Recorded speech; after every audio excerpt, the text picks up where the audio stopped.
Hello everyone, स्वागत है आप सभी का आज के इस वीडियो लेक्चर में।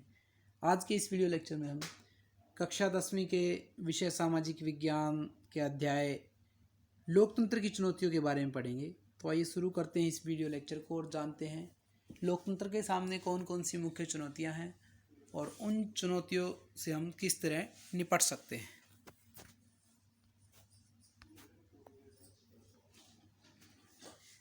तो सबसे पहले हम इसमें जानेंगे चुनौती शब्द का क्या मतलब होता है, उसके बाद हम समझेंगे लोकतंत्र के लिए चुनौतियाँ और उन चुनौतियों से निपटने के उपाय।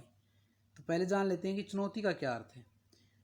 चुनौती उन मुश्किलों को कहते हैं जिन पर विजय पाना कठिन होता है, लेकिन प्रयास करके उन पर विजय पाने के लिए कोशिश होती रहती है। मतलब देखने में तो ऐसा लगता है कि ऐसी मुश्किलें जिनसे जीत पाना बहुत कठिन है, लेकिन निरंतर मेहनत की जाए तो उन मुश्किलों को जीता जा सकता है, हराया जा सकता है, ताकि आगे का मार्ग साफ बना रहे।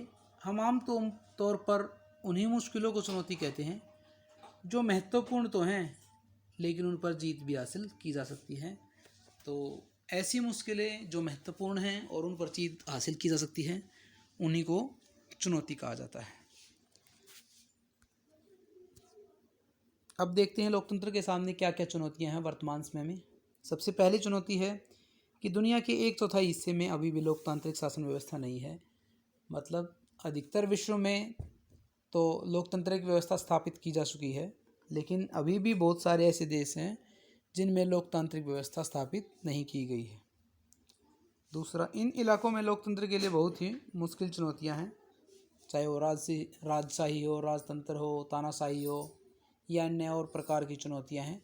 वो लोकतंत्र का रास्ता बहुत मुश्किल है। इन देशों में जहाँ पर लोकतांत्रिक सरकार गठित नहीं है, वहाँ पर लोकतांत्रिक सरकार गठित करने के लिए ज़रूरी बुनियादी आधार बनाने की चुनौती है। कुछ ऐसी आवश्यकताएं हैं, कुछ ऐसे बुनियादी आधार हैं जिनके बिना किसी भी राष्ट्र में लोकतंत्र स्थापित नहीं किया जा सकता। तो सबसे पहले जिन देशों में लोकतंत्र स्थापित नहीं है, वहाँ पर पहले लोकतंत्र का बुनियादी आधार स्थापित करना पड़ेगा। ये भी एक चुनौती है। चौथा है, अधिकांश स्थापित लोकतांत्रिक व्यवस्थाओं के सामने उनके विस्तार की चुनौती है। पहले चुनौती तो ये थी कि जिन देशों में स्थापित नहीं वहाँ पर लोकतंत्र स्थापित करना है। दूसरी चुनौती ये है कि जिन देशों में लोकतंत्र स्थापित तो हो गया है, लेकिन अब उसका पूरी तरह विस्तार करना है। विस्तार करने की चुनौती पहले थी, स्थापित करने की चुनौती दूसरी थी, आधार बनाने की चुनौती तीसरी है, विस्तार करने की चुनौती। मतलब जिन देशों में लोकतंत्र स्थापित किया जा चुका है, अब उसका पूर्ण विस्तार करना है। इसके अतिरिक्त लोकतांत्रिक शासन के बुनियादी सिद्धांतों को सभी इलाकों, सामाजिक समूहों और विभिन्न संस्थाओं में लागू करना भी लोकतंत्र की एक चुनौती है। तो ये थी लोकतंत्र की मुख्य चुनौतियाँ। लोकतंत्र को मजबूत बनाने के लिए हमें लोकतांत्रिक संस्थाओं और बर्तावों को मजबूत करना होगा। जब हम लोकतांत्रिक संस्थाओं और बर्तावों को मजबूत कर देंगे तो लोकतंत्र अपने आप मजबूत हो जाएगा। यह काम इस तरह से होना चाहिए कि लोग लोकतंत्र से जुड़ी अपनी उम्मीदों को पूरा कर सकें। मतलब लोकतंत्र को मजबूत बनाने के लिए लोकतंत्र से जुड़ने वाले लोगों की जो उम्मीदें हैं वो पूरी होंगी, तभी लोकतंत्र मजबूत हो पाएगा। दूसरी बात, लोकतंत्र के सामने एक और मुख्य समस्या है चुनाव में अधिक खर्चा होना। चुनाव में अधिक खर्च होने के कारण ऐसा माना जाता है कि सिर्फ अमीर आदमी ही चुनाव लड़ सकते हैं, क्योंकि चुनाव में इतना अधिक खर्चा होता है कि कोई भी आम आदमी चुनाव का खर्च नहीं उठा सकता। अगर हम इस चुनाव में होने वाले खर्चे को कम करेंगे तो लोकतंत्र के आने वाली एक चुनौती को हम कम कर पाएंगे और आम आदमी भी चुनाव में भाग लेने की सोच सकेंगे। अब देखते हैं कि लोकतंत्र में राजनीतिक सुधार की क्या आवश्यकता है, क्या अर्थ है। लोकतंत्र की विभिन्न चुनौतियों के बारे में जो भी सुझाव दिए गए हैं या प्रस्ताव लाए गए हैं, उन्हें लोकतांत्रिक सुधार या राजनीतिक सुधार का नाम दिया जाता है। इनके द्वारा हम लोकतंत्र में जो कमियां हैं, जो चुनौतियां हैं, उनसे निपट सकते हैं। तो कौन कौन से वो सुधार हैं जिनके द्वारा हम लोकतंत्र की कमियों से, चुनौतियों से निपट सकते हैं, उनको देखते हैं। पहला है कानून बनाकर राजनीति को सुधारना। कुछ ऐसे कानून बनाए जाएं जिससे राजनीति में सुधार आए। दूसरा, सावधानी से बनाए गए कानून गलत राजनीतिक आचरणों को हतोत्साहित और अच्छे कामकाज को प्रोत्साहित करेंगे। मतलब कानूनों का निर्माण सावधानी से किया जाना चाहिए और ऐसे कानूनों का निर्माण किया जाना चाहिए जो स्वस्थ राजनीतिक आचरणों को प्रोत्साहित करें, अच्छे कामकाज को प्रोत्साहित करें और जो नकारात्मक राजनीति है उसको हतोत्साहित करते रहे। कानूनी बदलाव करते समय इस बात पर विचार करना होगा कि राजनीति पर इसका क्या प्रभाव पड़ेगा। मतलब जो भी हम कानून बनाएं, राजनीतिक सुधार करें, उसको बनाते समय ये ध्यान में रखना होगा कि इस कानून का राजनीति पर क्या प्रभाव पड़ेगा, अच्छा प्रभाव पड़ेगा, बुरा प्रभाव पड़ेगा।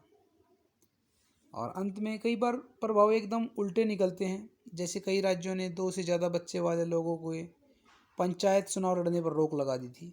इसके कारण गरीब लोग और महिलाएं चुनाव लड़ने के लोकतांत्रिक अवसर से वंचित हुए हैं। तो मतलब राजनीतिक सुधार के नाम पर हम जो भी कानून बनाएं उसमें ध्यान में रखना होगा कि उसका कुछ नकारात्मक या उल्टा प्रभाव न पड़े, बल्कि लोगों की जो लोकतंत्र के प्रति उम्मीदें हैं उन उम्मीदों को पूरा करने वाला कानून हमें बनाना चाहिए। जैसे सूचना का अधिकार है, यह लोगों को जानकारी प्राप्त कराता है, जानकार बनाता है और लोगों को लोकतंत्र के रखवाले के तौर पर सक्रिय बनाने का अच्छा उदाहरण है। मतलब सूचना का अधिकार ऐसा उदाहरण है जो लोगों को जानकार बनाता है और राजनीति के प्रति, लोकतंत्र के प्रति सक्रिय बनाता है। लोकतांत्रिक सुधार राजनीतिक दल भी करेंगे, इसलिए राजनीतिक सुधारों का जोर मुख्यतः लोकतांत्रिक कामकाज को ज़्यादा मजबूत बनाने पर होना चाहिए। राजनीतिक सुधार के किसी भी प्रस्ताव में यह सोच भी होनी चाहिए कि इन्हें कौन लागू करेगा और क्यों लागू करेगा। किसी भी प्रकार के लोकतांत्रिक सुधार को राजनीतिक दल ही करते हैं, इसलिए इसमें यह बात शामिल होनी चाहिए कि जो सुधार किए जा रहे हैं इनको लागू कौन करेगा और क्यों लागू करेगा। लोकतंत्र की चुनौतियों को हम मुख्य रूप से 3 भागों में बांट सकते हैं। पहली थी बुनियादी चुनौती, मतलब कि बुनियादी आधार स्थापित करना है। जहाँ पर लोकतंत्र स्थापित नहीं है वहाँ पर लोकतंत्र के लिए वो जो बुनियाद है वो निर्मित करना। दूसरी थी विस्तार संबंधी चुनौती, मतलब जहाँ पर लोकतंत्र स्थापित हो चुका है उसके विस्तार की चुनौती, उसको पूरी तरह विस्तृत करना है उस देश में। और अंत में थी लोकतंत्र को गहरा और मजबूत करने की चुनौती। मतलब कई देश ऐसे हैं जहाँ पर लोकतंत्र स्थापित है और विस्तृत भी है, लेकिन फिर भी उसमें कुछ ऐसी कमियां हैं जो उसको मजबूत करने से रोकती हैं। उन कमियों को दूर करना, ये 3 प्रकार की चुनौतियाँ थी। और इन चुनौतियों को सुधारने के बारे में जो भी सुझाव दिए जाते हैं उन्हें लोकतांत्रिक सुधार या राजनीतिक सुधार कहा जाता है। तो आज का यह वीडियो लेक्चर यहीं समाप्त होता है। Thanks for watching, keep sharing, thank you.